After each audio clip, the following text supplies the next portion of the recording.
Across the Desk with Clement Manyathela on 702. So, on our Across the Desk feature this morning, I am hosting people that have survived cancer survivors, and I want them to share just their journeys with us. If you have been in a similar situation, I would like you to share your experience as well. You can do so by calling us on 011-883-0702. The WhatsApp line is 072-702-1702. We've got Cebisa Mfenyana, who's a breast cancer survivor, here with us in studio. Cebisa, thank you so much for coming through. How are you doing? I'm good, thanks. How are you? Good. We've got Naniki Seboni, who's a skin cancer survivor. Naniki, good to see you. How are you doing? I'm well, and yourself, Clement? Good. And we've got Charl. You're going to help me pronounce your surname, but I'm going to try first. Charl-Jaquairdo van Helsdingen. So, Charl-Jaquairdo van Helsdingen, yes. Ah, wonderful. Thank you. He's a testicular cancer survivor. Thank you so much, Charl, for also making time for us. I want us to start in the beginning, guys, when you got the news, the moment you first received your diagnosis. How did you respond? And did you even know about breast cancer in your case, Cebisa? So in my case, one of my mom's sisters actually had breast cancer and she died from it. So I discovered it whilst taking my morning shower around 6 o'clock in the morning on the 19th of July, 2016. And I found a lump. Then my next step was to wait 2 hours until my doctor's rooms were open to make an appointment, and then to go and find out from the doctor if I was feeling a lump or I was imagining something. Did you get a hunch though during that time Yeah. that could this be it? Yes, because it really felt odd. It was very different. Yeah. Sure. And then when you get to the doctor and when the confirmation is made, and then what? So essentially, it's quite a process to actually get the confirmation. So the doctor thought it was fibrosis, and then he was like, "Oh, I'm not sure. Let's just be safe." He sent me for an emergency mammogram and ultrasound, which I did the following day. And then that's when the news gets broken to you. It's when you're lying there and you're chitty-chatting to the nurse, and then suddenly you just hear her take this breath. And then I was like, okay. And then she rushes off and she says to me, I'm calling the doctor quickly. And the doctor walks in and he just takes a look and he just says, it's cancerous. What stage was it? Luckily it was stage 1. Okay. So from there, then I told my doctor, who then referred me to a breast surgeon. Okay. Who then I had to do a biopsy and also do a CT scan. And then he was able to then stage it and tell me what I had, y'all. Whew, all right. And for you, Naniki? Yikes. I think for me, I'd always heard about breast cancer. So I didn't know that skin cancer was a thing that black people would have to associate themselves with. I thought it was an old white person disease. So there was a young black woman being told that I have stage 3 malignant melanoma. And obviously I'm stuck. And you're reminding me when you say the nurse left and then the doctor comes in and he's so somber. I'm reminded by that moment myself when the doctor who did my biopsy walks in, but with another doctor, and it's just so somber in the room. Yeah. Nobody needed to say anything. I knew something was wrong, and then they proceed to give me my diagnosis. And in the dumbfoundedness of my life, I go, "But I'm black." Yeah. Like, how did I get this thing? And it spoke so much to just how I was always teased in school because I was always the black girl with the sunscreen and the hats, and I was always trying to protect my skin. And then, they were like, "Oh, you're trying to be a white girl." And then here I was, the black girl getting a white person disease. I was like, "Oh, thanks." Look at that. Look at that. Wow. Charl, for you? For me, it was I can resonate with what you're saying with that moments where you just know. When the doctor walks in, there's just that feeling and you know. And I think for me, what the hard thing is my whole life I had encapsulated myself as being an athlete, being strong. The very definition of what makes you a man. Yeah. And here I'm diagnosed with testicular cancer, the stuff that makes you a man, your manlyhood is. And what I discovered is that we don't have an open narrative for men to have these talks because men don't speak about this stuff. And being diagnosed, I realized I had nowhere really to reach out to speak to understand. I, as a man, was conditioned to be too scared to speak about this. So the journey was not just being diagnosed with cancer, it was also finding my way of being a man, what representative of a man is. Yeah. So the journey was not just surviving cancer, but finding a way to be what a man really is. Did you know about testicular cancer? I did not. You know, general, like we all know cancer, you have stage 1, stage 2, there's chemotherapy. But at the moment, I didn't know anything. I didn't know what was going to happen, what to expect, what my recovery would be. And that was quite a scary realization for me as a man, going, I feel like I don't have a platform or community to reach out to where I feel safe. Yeah. So what was your treatment journey like, you know, physically, but mentally and emotionally as well? Because I have had someone very close in my family who's been diagnosed with cancer, and it is draining emotionally. And I only think if we as family members feel like that, can you imagine the person who's going through this uncertainty? It's a lot. And I think, you know, it's also just, first of all, having to understand what treatment regime you're going to get, okay? And trying to get your head around what chemotherapy is, understanding what radiation is, and it's also trying to get through the steps, and then also trying to manage. I mean, my daughter at the time was 9. So you're also trying to manage, you know, her, to make sure that, you know, you don't impose your fear on her, managing my elderly parents and friends. So, and also yourself. So it's a complete roller coaster of emotions. Did you only like do you have to operate, or did you have to do radiation? I had to do a mastectomy. Okay. And then after the mastectomy, I had chemotherapy. After chemotherapy, I had radiation. How long was your chemo? All in all, I must say, I think my treatment was about 5-6 months. Sure. With everything in. And chemo, how did you find it? Oh my goodness gracious me. There's a thing called the red devil. Okay. They don't joke. That thing, the side effects of the red devil are something else.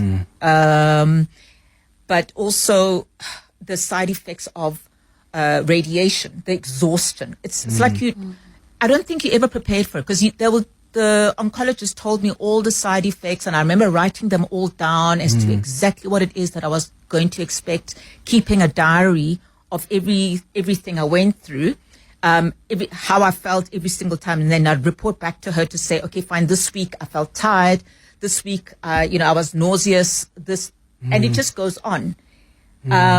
It's a lot. It is a lot. Yeah. I've lived with this family member of mine when they were doing chemo, and I saw them literally react to every single symptom. It was so scary, because you see the diarrhea, you see the nausea, you see they can't taste anything. Oh, the taste. There's nothing worse. So the first 3 days, the fruit salad works, and then it's the mixed veggies, and then it's the chicken, and then it's the fish. And then suddenly you can't eat anything. We've tried anything ever that we could come up with. It's actually quite scary. What was the treatment was like for you, Naniki? What did you have to do?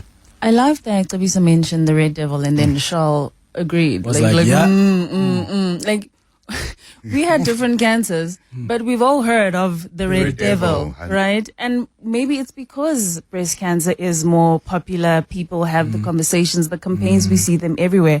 So we also go into it as other cancer patients thinking we're getting the red devil. But it wasn't the case for me, right? So for me, because I was a skin cancer stage 3 diagnosis, my treatment was completely different to Cebisa's, and I'm definitely sure was different to Charles. And that's the thing about cancer. Everybody gets a different treatment plan. Even if you have breast cancer and I have breast cancer, we might still have completely different treatment regimens, right? For me, I went into it and they said, first thing we're doing is a surgery. So this didn't make sense to me, because what I understood is that you go in for chemo first to try and shrink the tumor. So for me, it's a removal, and that was it. No chemo, no radiation. Doctors then explained to me that I can't go through radiation because it's going to expose me to unnecessary UV. Right? I'm a skin cancer girl. I can't have extra UV on my skin. And then later on, I found out that there's something called immunotherapy, but I went to a public hospital for my treatment, so that was definitely not an option for me. And it was just a matter of trying to deal and recover with my surgery. And they cut me where the melanoma was and had to cut me in my groin to remove the lymph nodes to make sure that it doesn't spread. Yeah. How long did it take you to come back and recover? No, recovery is long and mentally more than it was physically. Yeah, because from diagnosis to treatment was 6 months, and that was all because of me. But as soon as the surgery was done, it probably took me a month to really be healed. But the emotional baggage still to this day, really. That was a lot.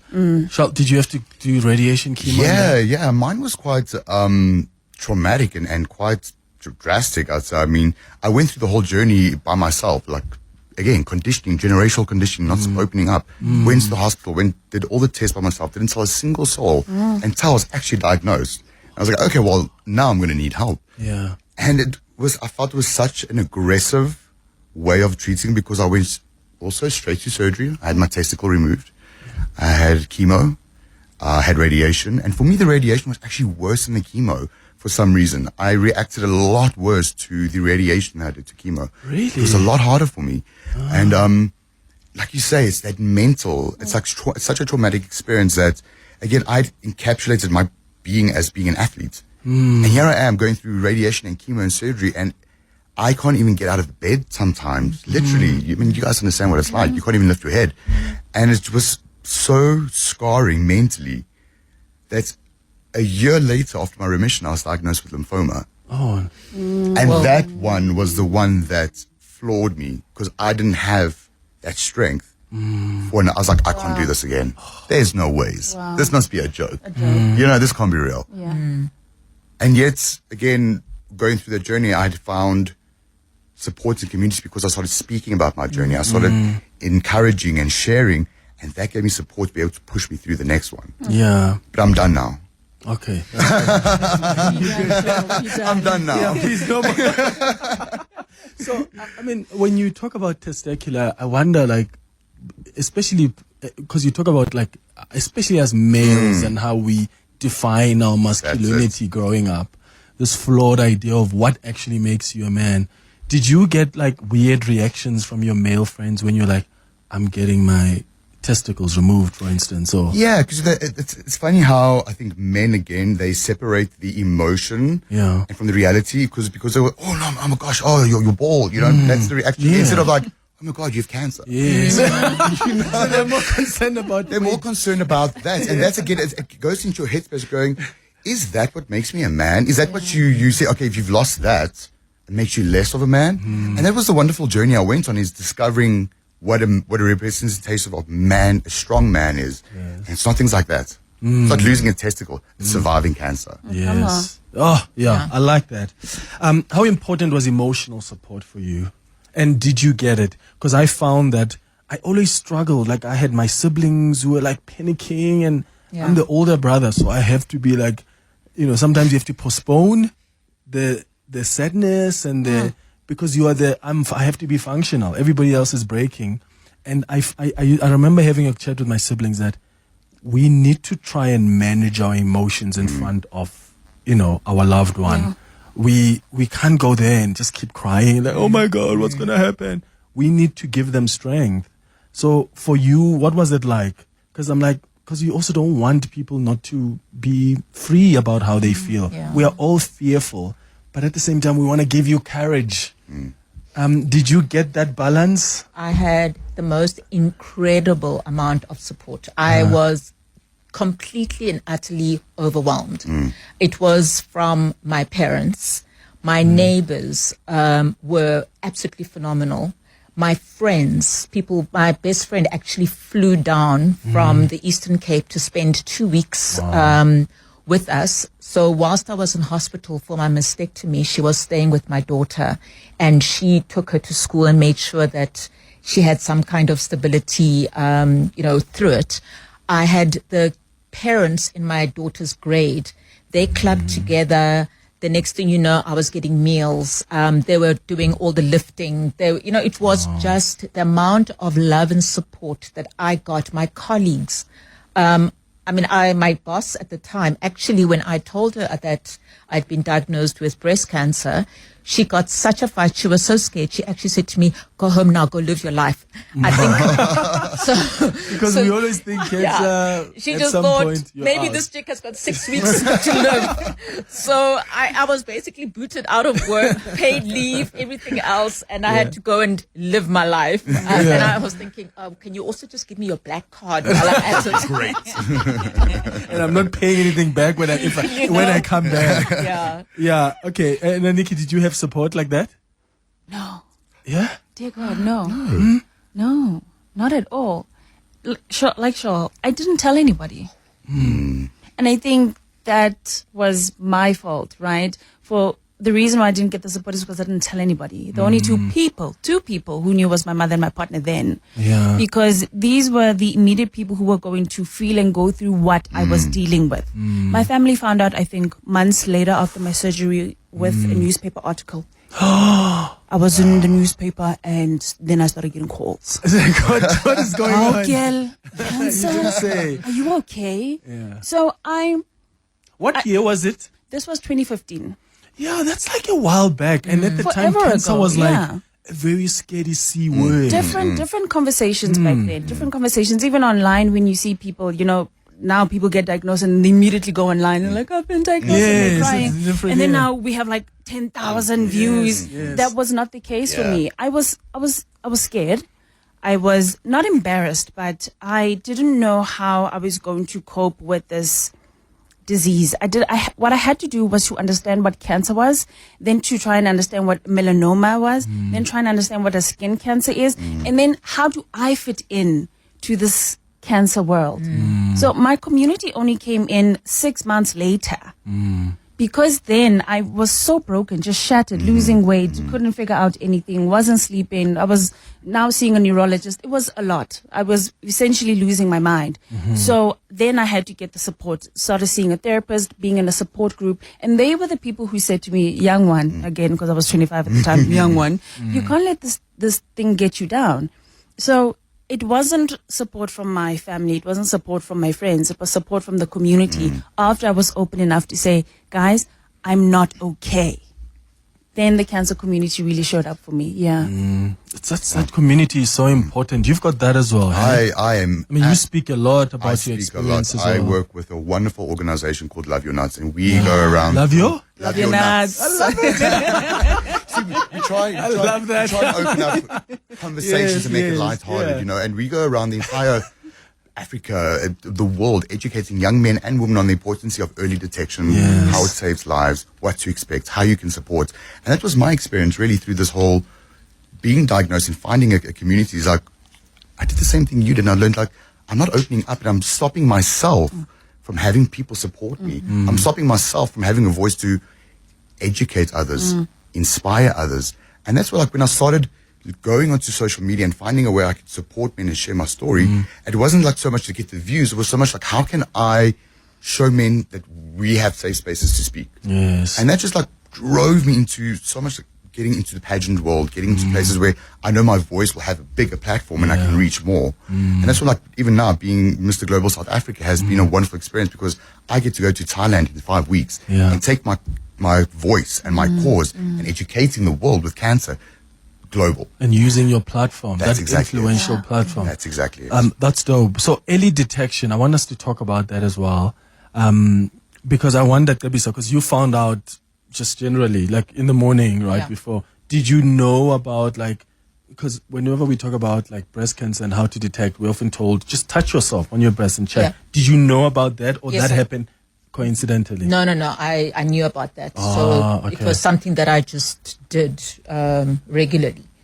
And you were able to pick it up at stage 1. And I was Can able you to imagine pick it up people at out stage one, there yeah. who are not even going near those areas and they're not intentional about, and then they're probably sitting with something that they're not even aware of? Yes. And I always say that you really need to listen to your body.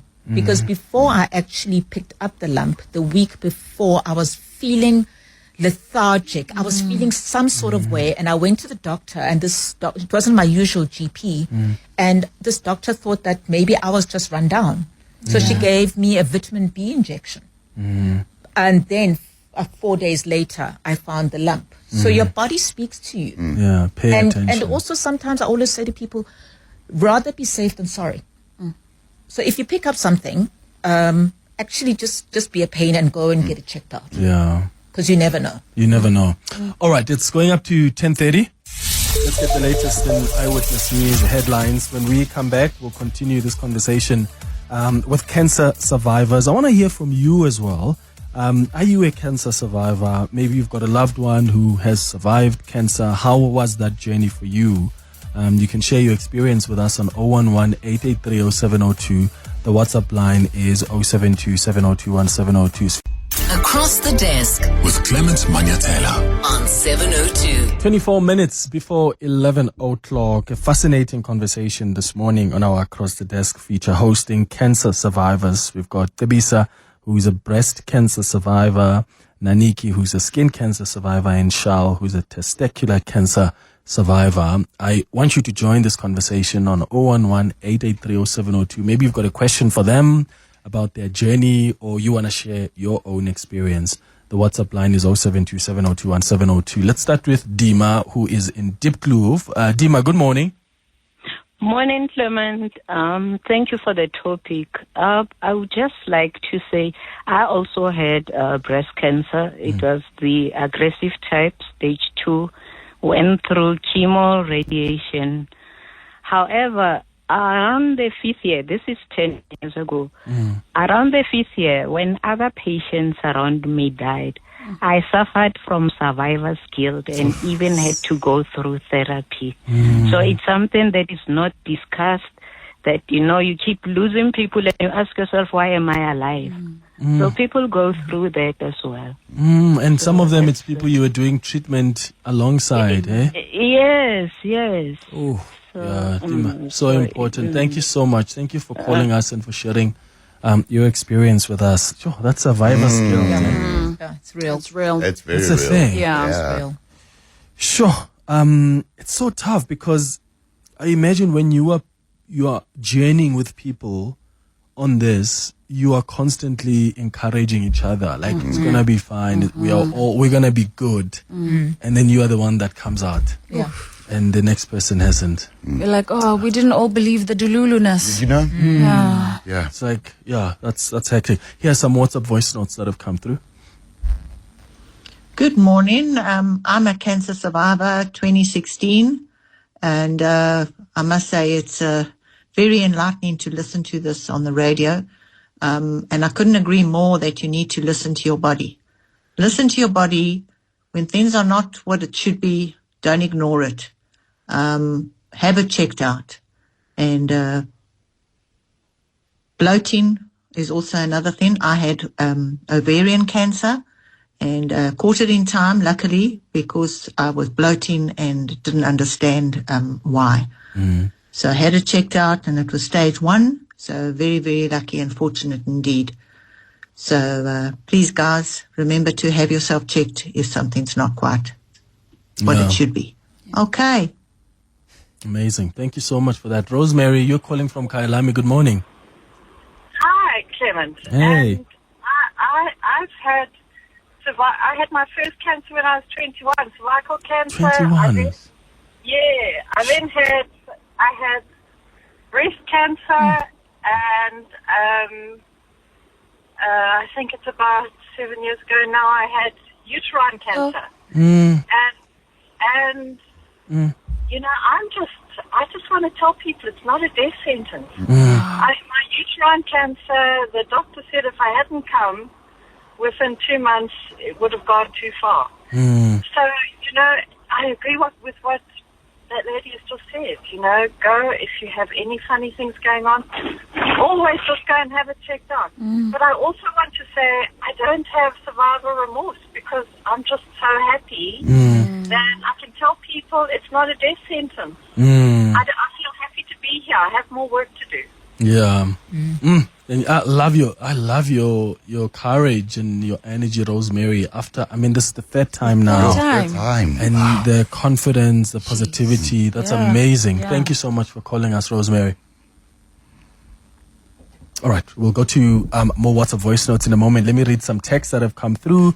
Miss Lee says, hi, Clement. Congratulations to your guests there. Unfortunately, cancer doesn't choose. You could be the healthiest person and do everything right and still get cancer. Hence, it's important. Get the recommended screenings. And if you do get cancer, please take the medication. My mom lost a number of friends and colleagues who decided to stop taking meds and take herbs. Actually, did you not have so many people giving you guys other ideas on how to treat this thing? Because I was overwhelmed with that. Like the people who knew everybody else has like a solution. Yes. It's like, no, do this. No, the herbs are better. Oh no, chemo is bad for you. How did you deal with that? Oh, my goodness. I had like the juicing, just juice. Just juice? Yeah, I was like, what? So lucky enough, I had a very good relationship with my surgeon. Yeah. So, I actually would take all these things that were recommended to me to him. Yeah. And then he would be like, okay, let's just sit down and let's just talk about this. And I learned to be gracious, say thank you, and not take the advice. Because I also just felt that I've never had this before. Yeah. And also I was like, I need to trust something. Yeah. And I kept away from Dr. Google. Dr. Google's dangerous. Oh, Dr. Google? Yeah, that's you don't go there. That's dangerous. So I was actually a good girl. I just listened. Did you not start at Dr. Google at some point? No, I was too scared. I actually realized I was actually scaring myself. Yeah. So I decided that, you know what, I'm going to be a good girl. I'm going to listen to Dr. Ndluni, and Dr. Ndluni is going to tell me what I need to do, and I will pretty much do that. All the other stuff where people saying you must juice, and then it was, you must try the cannabis and the this and the other. I went back and I said, they're saying that I must take cannabis oil and whatever. And he said, no, that'll be great for pain management. But it doesn't cure cancer. Yeah, that's fascinating. I remember our family member came with a long list of Google says 1, 2, 3, 4. I said, listen here, put Google aside. If I had powers, I would take Google out of that phone because that was such a big issue. How did you deal with all this? Did you have but because your mom and your partner at the time are the only ones who knew, you didn't have. You think even in the two people, nobody will go to it. Did you have? My mom wasn't so much, right? Yeah. Because I had almost shut her out. Unfortunately, shame. I was trying to protect her. But my partner went to his doctor to go have the conversation on my behalf. He came back with his own recommendations from his doctor, and I didn't Google. Yeah. I could not Google. It was just too defeating for me. In as much as, remember, as I said, I was still trying to understand what, the different cancer staging and all that stuff was. I just knew that if I went down the rabbit hole of Googling my symptoms and treatments, that I wouldn't come out of it because already the way my mental state was, I couldn't cope. So I did not take any, and I mean any advice at all. That's from my good. partner and his doctor. I just stayed with my doctor. Stay away from Google Docs. Charl, and you, because I remember I did go to Google for the first time. So when I got the news and I spoke to the doctor, I went and I checked and I went on Google quickly. And the thing about Google, it will give you time, eh? It will tell you how much time you have. Even when you didn't Google that. Like, all you Googled was, okay, stage 3 or 4 of this cancer. 5 days. How does it look? Google's like 3 months. I was like, you didn't even ask Google that. So that's very, very, very dangerous. How was it for you, Charl? Oh, same. Hey, I was so overwhelmed with so much people. Try this, do that, do that. And at the end of the day, for me, first time experiencing it, I'm going to trust my doctors. And I was like, I want to make sure I have the best opportunity and chance of getting out the other side better. Yeah. So I listen to my doctor, listen to your doctor, listen to your body. Your body tells you what you need, and just Trust the Aren't doctor. oncologists the best They really are. specialists ever? They have guys? We've got amazing oncologists. We've in got South amazing Africa. oncologists. We really do. Yeah. They literally are so caring. Like you just feel like this is an extended family who's just happens to be a professional. Yeah. And a lot of people have been blessed with incredible oncologists who walk them through that journey. Here's a question here from our YouTube link. Tembeka says, Clement, it's interesting how all three of your guests look healthy. I'm so curious about their lifestyles before diagnosis and after treatment. With so much information at our fingerprints, how did they navigate through that maze? So the question is, how was your lifestyles before diagnosis and after treatment? Did that change? Funny enough, I was the girl that took a salad to lunch every day to work. I had lunch. I had salad for lunch every day. You're that And girl. I was that girl. So when So when I got diagnosed, I was like, what do you mean? Doing everything right. Yeah, I was healthy. I went to gym. I was active. I led a good, healthy lifestyle. Yeah. So it just was a big You surprise. didn't need like some drastic lifestyle change because this is how you've been living anyway. It's how I've been living anyway. So, and then my friends, at work would be like, but we're the ones who were eating like KFC and Everything. how does this work? Yeah. And then and for you? For me, I was like Charl. I was an athlete. I was playing soccer, playing netball, playing touch rugby, I was a swimmer. I was doing all those things throughout my schooling into varsity as well, right? So when I stopped, that's when my mole showed up. That's very interesting. That's when my mole showed up. What made you stop? Were there health issues or No, it's just varsity. like I'm trying to live my best life in Yeah. varsity. We're busy going to freshers parties. Yeah, I'm going to I'm freshers not going to parties. gym today. No, but it was in my first year Yeah. that my mole started, but it took me 4 years to actually get it checked. So I was naughty, unlike Cebisa, I was not a good girl. I was very naughty.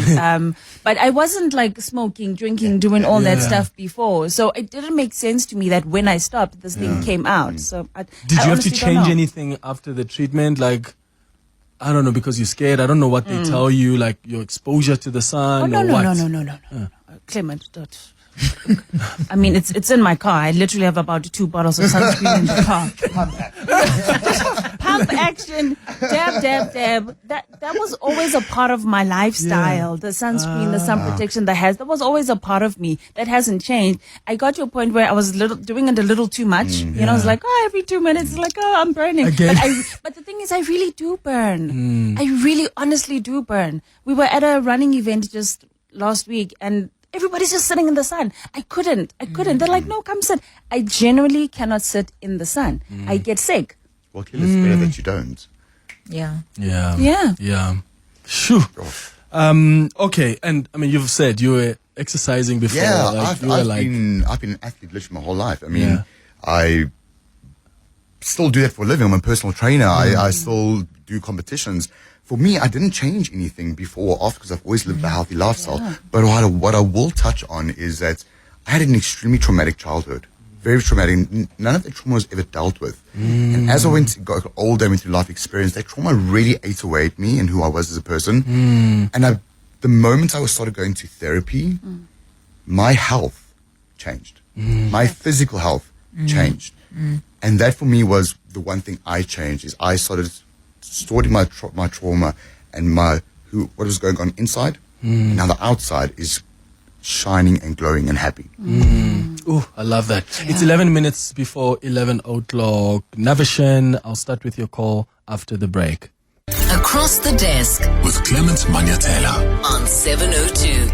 9 minutes before 11 o'clock. Let's go to your calls. Navashan, you're in Joburg. Good morning. Good morning, how are you doing? I'm alright. Go ahead, man. Okay, great. Yeah, so I am a 42-year-old Indian. I was diagnosed with Hodgkin's, the very aggressive one, when I was 19. Yeah. And I was stage 4 when I was diagnosed. And I went for 2 chemos, and I stopped the chemotherapy myself. And with luck, and I think with God's grace, I have, I'm like over 22 years without cancer-free from Hodgkin's. That's great. But last year, I was diagnosed with male breast cancer. And I've been told by Mopark, so my oncologist is in Donald Gordon, and my surgeon is in Mopark. She told me that there's only 2% of men in the world that get breast cancer. And I fell within that 2%. And you know what? So when I went to get my biopsy done and stuff, so the lady called me in and she says, Mr. Governor, I need to tell you that you have male breast cancer. And I said, okay, so what's the next steps? She says, no, you sure you're okay? I'm like, yeah, I'm fine. There's a problem. I need to solve it.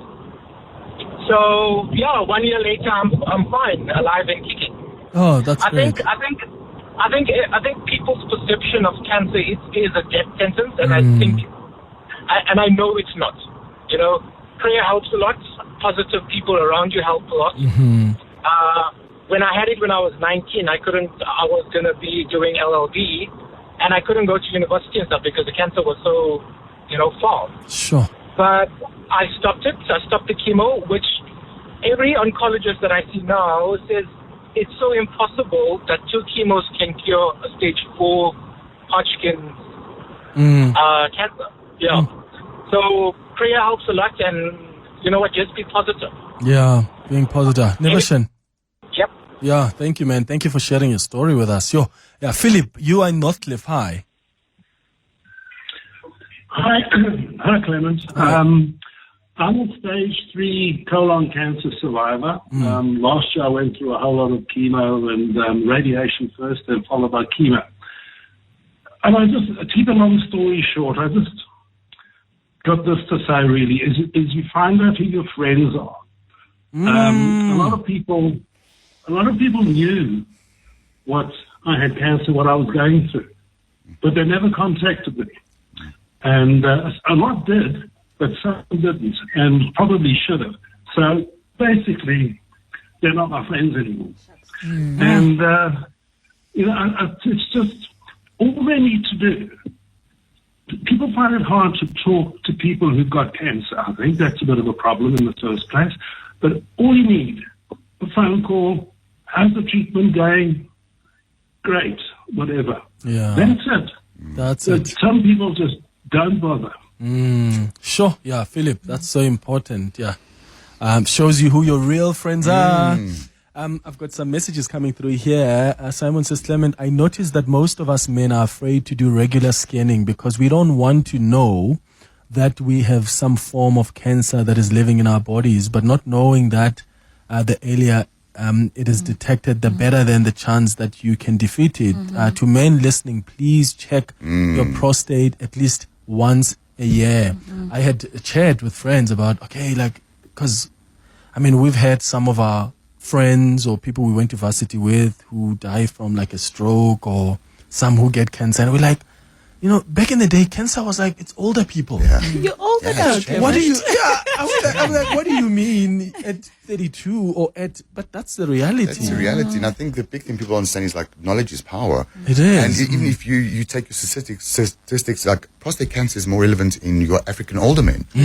And testicular cancer is more prevalent in younger men between the ages from 12 to 30, early 30s, So the more knowledge you have, you'll understand, okay, I'm more prone to something happening to me at this time of my life. Knowledge is power. Really, really is. And for some reason, we are too obsessed with the invasive procedure to check. I know with the gents, when you talk about prostate cancer, what are they going to do? But you go for a PSA now, Yeah.